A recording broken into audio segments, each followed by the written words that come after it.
안녕하세요. 조용히 쌓는 부입니다. 조급하지 않게, 소리나지 않게, 하지만 방향은 분명하게 자산을 쌓아가는 이야기를 전하고 있습니다. 오늘은 테슬라 이야기를 조금 길게 해보려고 합니다. 이미 너무 많이 다뤄진 기업이고 주가 변동성도 크고 호불호도 분명한 종목이죠.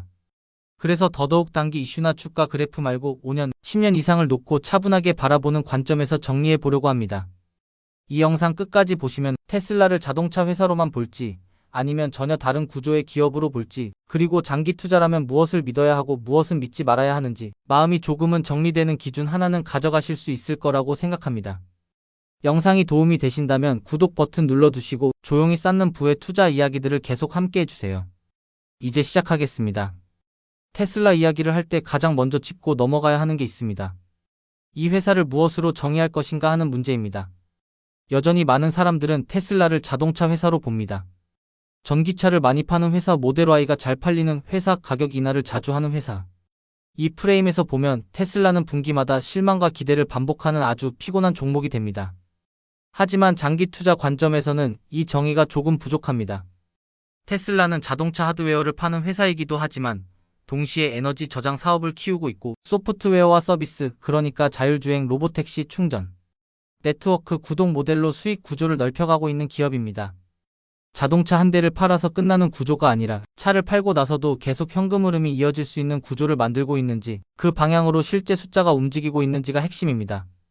그래서 장기 투자 관점에서 테슬라를 볼 때는 단기 판매량, 단기 가격이나 뉴스보다 현금 창출력, 에너지 사업 성장 속도, 자율주행 상용화 단계, 이 세 가지를 계속 체크하게 됩니다. 전기차 시장 자체는 장기적으로 성장하고 있습니다.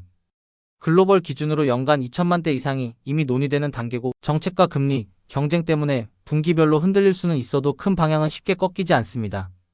다만 문제는 그 안에서 누가 얼마나 가져가느냐입니다. 그래서 오늘은 숫자를 중심으로 2025년을 기준으로 테슬라가 어디까지 와 있는지를 차분하게 짚어보겠습니다. 먼저 2025년 분기별 흐름부터 보겠습니다. 이건 단기 매매 관점이 아니라 변동성을 이해하기 위한 과정입니다. 2025년 1분기 테슬라는 약 33만 6천 대 이상의 차량을 인도했습니다. 에너지 저장 배치는 10.4GWh 수준이었습니다. 이 분기는 모델 Y 라인 전환 영향으로 생산 차질이 있었다는 설명이 같이 나왔습니다. 2분기로 넘어오면 차량 인도는 약 38만 4천 대 이상으로 늘어났고, 에너지 저장 배치는 9.6GWh로 소폭 조정됐습니다. 그리고 3분기 숫자가 확연히 달라집니다. 차량 인도는 약 49만 7천 대 이상, 에너지 저장 배치는 12.5GWh. 둘 다 분기 기준으로 기록이라는 표현이 붙었습니다. 이 흐름에서 중요한 건 단순히 많이 팔았다는 사실이 아닙니다. 분기마다 흔들릴 수 있다는 걸 전제로 두고도 에너지 저장 쪽 숫자가 점점 커지고 있다는 점입니다. 이제 2025년 3분기 재무 숫자를 조금 더 자세히 보겠습니다. 장기 투자 영상에서 가장 쓰기 좋은 분기입니다. 매출은 약 280억 9천만 달러 수준이었습니다. 그중 자동차 부문이 약 212억 달러, 에너지 부문이 약 34억 달러, 서비스 및 기타 부문이 약 34억 달러였습니다. 자동차가 여전히 가장 큰 비중을 차지하고 있지만 에너지와 서비스가 합쳐서 이미 무시하기 어려운 크기로 올라와 있다는 점이 중요합니다. 마진을 보면 GAAP 기준 총마진이 약 18% 수준이었고, 영업이익은 약 16억 달러, 영업이익률은 약 5.8%였습니다. 여기서 많은 분들이 실망합니다. 예전 테슬라의 높은 마진을 기억하는 분들 입장에서는 숫자가 낮아 보일 수 있습니다.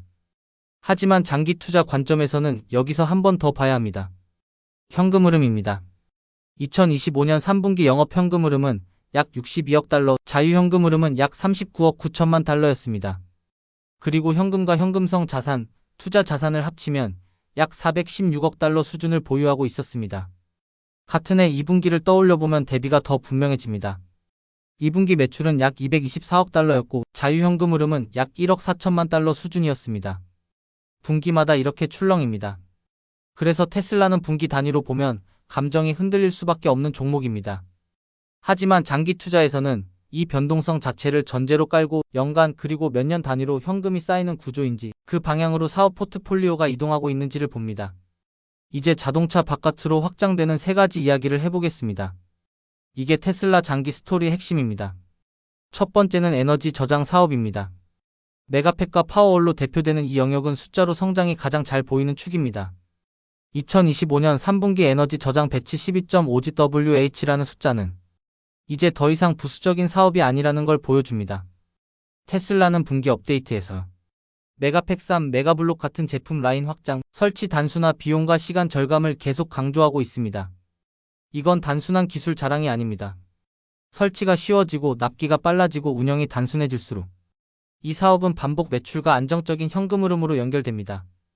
자동차는 경기와 금리에 민감하지만 전력망 안정화와 에너지 저장은 구조적으로 필요한 영역입니다. 그래서 장기 투자 관점에서는 분기별 차량 인도량보다 에너지 저장 배치량과 그에 따른 이익 추세를 꾸준히 체크하게 됩니다. 두 번째는 자율주행과 로보택시입니다. 가장 논쟁적이지만 가장 큰 레버리지를 가진 영역입니다. 2025년 2분기에는 오스틴에서 로보택시 서비스 런칭 이야기가 나왔고 고객 차량 완전 자율 인도 사례가 강조됐습니다. 3분기에는 베이에리어에서 로보택시 기술을 활용한 라이드 헤일링 서비스 런칭이 하이라이트로 들어갔습니다. 여기서 중요한 질문은 하나입니다. 언제 완전 무인으로 그리고 얼마나 빠르게 스케일될 수 있는가입니다. 장기 투자에서는 이게 당장 된다, 안 된다를 맞추는 게 아니라 상용화 단계가 실제 서비스 매출로 연결되고 있는지 그리고 그 비중이 조금씩이라도 커지고 있는지를 봅니다. 자율주행이 성공하면 테슬라는 자동차를 파는 회사가 아니라 이동 서비스를 제공하는 플랫폼이 됩니다. 반대로 이 속도가 생각보다 느리다면 기대치 조정이 필요합니다. 그래서 이 영역은 믿음이 아니라 분기 업데이트와 실제 서비스 확장 범위를 체크하는 영역입니다. 세 번째는 충전과 서비스입니다. 차 판매의 보조 수단이 아니라 독립적인 수익원으로 성장할 수 있는지 보는 부분입니다. 2025년 3분기 기준으로 슈퍼차저 스토어는 분기 중 3,500개 이상 순증했고 네트워크는 전년 대비 약 18% 성장했습니다. 비사 캐비닛 언급도 나왔고 서비스와 기타 부문의 수익성 개선 흐름이 계속 언급되고 있습니다. 차가 많이 팔릴수록 충전과 서비스는 자연스럽게 따라옵니다. 장기적으로는 이게 얼마나 안정적인 현금 흐름으로 자리 잡느냐가 중요합니다. 이제 리스크 이야기를 해보겠습니다. 장기 투자일수록 리스크를 숨기지 않는 게 중요합니다. 첫 번째는 정책과 수요 리스크입니다. 미국의 $7,500 EV 세액 공제가 2025년 9월 30일 종료되는 이슈는 수요 당김과 이후 공백을 동시에 만들 수 있습니다. 이런 정책 변수는 분기 숫자를 크게 흔들 수 있습니다. 주가도 마찬가지입니다. 두 번째는 산업 구조 리스크입니다. 전통 OEM들이 EV 전략을 후퇴하거나 하이브리드로 선회하는 흐름도 같이 나오고 있습니다. EV 침투율은 늘어나지만 모든 시장을 한 회사가 가져가는 구조는 아닐 수 있습니다. 세 번째는 재무와 마진 리스크입니다. 2분기와 3분기에서 보셨듯이 자유현금 흐름은 분기마다 크게 출렁일 수 있습니다. 가격 정책 믹스 변화 투자 타이밍에 따라 마진은 계속 흔들릴 수 있습니다. 그래서 테슬라 장기 투자는 신념이 아니라 체크리스트로 접근하는 게 맞습니다. 인도량이 어떻게 변하는지, 자동차 마진이 어느 구간에서 안정되는지, 자유현금 흐름이 연간 기준으로 쌓이고 있는지, 에너지 저장 배치량이 얼마나 빠르게 커지는지, 슈퍼차저와 서비스 수익성이 개선되고 있는지, 그리고 자율주행이 실제 상용화 단계로 이동하고 있는지 이 6가지를 계속 확인하는 투자입니다. 테슬라는 편한 종목이 아닙니다. 보유하고 있으면 분기마다 마음이 흔들릴 수 있습니다. 그래서 더더욱 정한 기준, 정한 체크포인트, 정한 시야가 필요합니다. 단기 주가에 흔들리지 않으려면 기업의 구조 변화와 현금 흐름을 보셔야 합니다. 오늘 영상이 테슬라를 보유하고 계신 분들께는 기준을 정리하는 시간이 되었으면 좋겠고 아직 투자하지 않으신 분들께는 이 종목이 본인 성향에 맞는지 판단하는 자료가 되었으면 좋겠습니다. 조용히 쌓는 부 마음이 편안해지는 투자 이야기. 이 영상이 도움이 되셨다면 구독과 좋아요로 함께 해주세요. 여러분의 투자 여정에 작은 힘이 되겠습니다. 오늘 내용은 정보 전달을 위한 일반적인 내용입니다. 최종 판단과 책임은 투자자 본인에게 있습니다. 오늘도 조용히 쌓는 부와 함께 해주셔서 고맙습니다.